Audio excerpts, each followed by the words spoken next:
Good morning. It's June 1st, 2020. This is Richard Hickam, and I'm going to record some short 10-minute videos to introduce concepts in various chapters. And we're going to start today with the introductory chapter on psychology. Talk about some concepts. Funny story, I just recorded 3 10-minute videos, and none of them have audio. So we'll just start over again. My bad, I didn't click the right button. But we're going to go forward. Psychology, what is it? William James, the first American psychologist, wanted to bring empirical research. Empirical means anything backed up by research findings. Wanted to bring empirical research to the field or to the study of human beings. Prior to psychology's existence, about 150, 160 years ago, it was the church and the philosophers who cornered the market on talking about why people do what they do and how to help them not do what they shouldn't do. When psychology came around, they wanted to apply science, the scientific method, to answering those questions. William James said that psychology is the science of mental life. In the first psychology textbook called The Principles of Psychology, he was so forward-thinking that many of the principles of psychology he wrote about are still held inviolate, are still held as truth. So psychology is the science of mental life. What is mental life? Mental life means anything that happens in your mind and the consequences of the things that happen in your mind. Immanuel Kant, a philosopher, said this about mental life, said there are 3 absolutely irreducible faculties of mind: knowledge, feeling, and desire.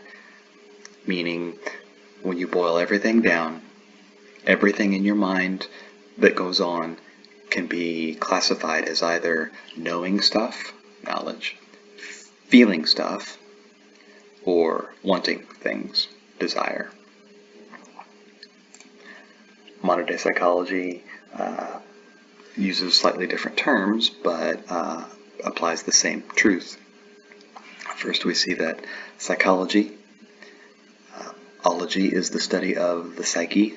The psyche literally means soul, hearkening from a time way back when it was believed that your physical body was controlled by your disembodied soul.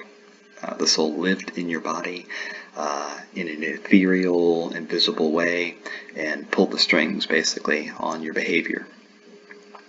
So you thought with your psyche and you behaved with your body because the psyche told the body what to do.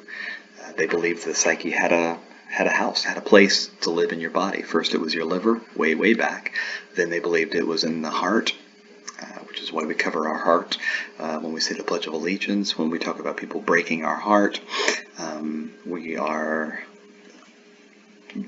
paying homage to the idea that the soul lives in the heart. Well, actually now we know with modern medicine that the heart pumps blood. It doesn't have much to do with our thoughts or feelings, although it pumps faster during certain feelings. It's our brain where the soul, if it existed, would live. And I'm not talking about the soul that your spiritual beliefs might say that you have a soul that will live on after you die. That wasn't the soul they were talking about. They were talking about the ghost in the machine, the ghost that controls the body. So anyway, and in fact, they did identify a place in the brain where they believed the soul existed, a little tiny organ or part of the brain that hangs down. We know it now as the pineal gland. They said that was the seat of the soul. So they scientifically wanted to study what made that soul tick. Now we use, in the place of soul, we say behavior and mental processes.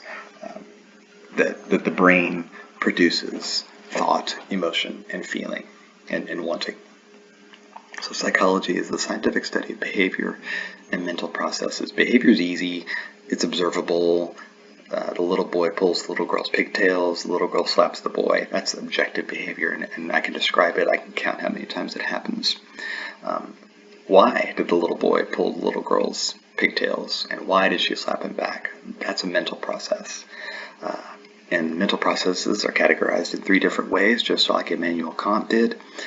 There's the things that I know that fit into what we call cognition. New vocabulary word. Cogitate means to think. It's a Latin word. So anytime you read or hear cognition, you're thinking, you're hearing about or you're reading about thoughts, the hard, cold logic, the reality of what you know, what you believe. Right now you're cogitating, you're thinking about and processing the information that's being presented to you. The way we're wired, what we know prompts or sparks feelings. Some thoughts come with some pretty powerful feelings behind them. If I'm driving down the road and I see a puppy lying by the side of the road, I know that that puppy has been injured, and in a cold, logical way, I can think to myself, that puppy's probably going to die if no one helps. And for most, that will prompt an emotional response. That thought engages the emotional brain, and I might feel sad, I might feel worried, I might feel angry at the driver who hit the puppy. Cognition leads to cognition leads to emotion, and from that emotion, the purposes of the emotion are to get me up and doing things. Based on my emotions, I want to engage in certain behavior. In the case of the puppy, my emotion of sadness and worry might motivate me to stop the car, get out, and render aid. I can know that I want to write a book all day long. I can feel elated and excited about what would happen if I wrote a really good book and published it. But without engaging motivation, that book is not going to write itself. So those thoughts and emotions have to turn into motivated behavior.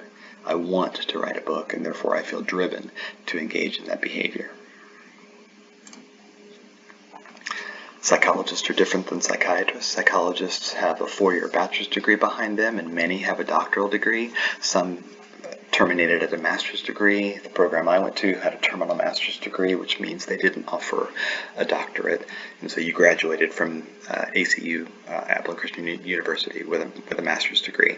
At the master's level, you can be licensed by the state, which means you can practice the art of psychology, the science of psychology, and bill insurance. Certainly you can be licensed at the doctoral level as well. A psychiatrist is a medical doctor who got a 4-year bachelor's degree, a 4-year medical degree, and then they specialized in psychiatry, while other MDs, medical doctors, went on to specialize in cardiology or endocrinology or general practice. So psychiatrists can prescribe medication. The antidepressants and anti-anxiety drugs are prescribed by the psychiatrist, while the psychologist performs the talk therapy to help clients deal with their depression and anxiety issues and others. Psychologists do 4 things, no matter where you find them. Psychologists are trained and skilled in describing human behavior in objective forms and in objective ways. And then they've read enough research and written enough papers to be able to perhaps explain some of the behavior they observe. That little boy pulled that little girl's pigtails because he has a crush on her and he wants to get her attention. That's explaining the objective behavior observed. And we might have been able to predict ahead of time if that little boy told his friend, I'm going to go pull her pigtails. The friend might have said, I think she'll slap you if you do. Well, that's prediction. The little boy described what he was going to do. Even without an explanation, his friend was able to predict, if you do, you're going to get slapped. Well, sure enough, he got slapped, and maybe he thinks to himself, maybe I shouldn't pull little girls' pigtails anymore. That prompted to change. Psychologists attempt to describe behavior, explain the motivation behind that behavior, why people have depressive thoughts, why people have anxious thoughts. They predict if you continue to engage in these behaviors, you'll continue to have those negative thoughts. And then psychologists seek to help people change behavior that's no longer working for them. They either do this in the professional realm as counselors and psychotherapists, In industry, an industrial organizational psychologist may take their skills at explaining, predicting, and changing behavior to help promote greater workplace comfort, to increase output of the workers, to design advertising campaigns that will get people's attention, get them to buy the product. School psychology is involved in helping motivate students to become better, to deal with bullying, and to move on. Sports psychologists are often called in by athletic teams to help with performance blocks, to help motivate the team and make sure they don't peak too early or too late in their performance. And professional psychologists often hang their own shingle and market their services so that whoever wants their help can call and bring them in for a short period of time. Right now you're engaging in academic psychology. You are listening to a teacher try to expand the field by helping other people understand the basic concepts. Academic psychologists teach, they write, and they do research. There's research going on all around the world right now into human behavior and the whys and how to change that behavior. So let's stop here, take a break, and come back.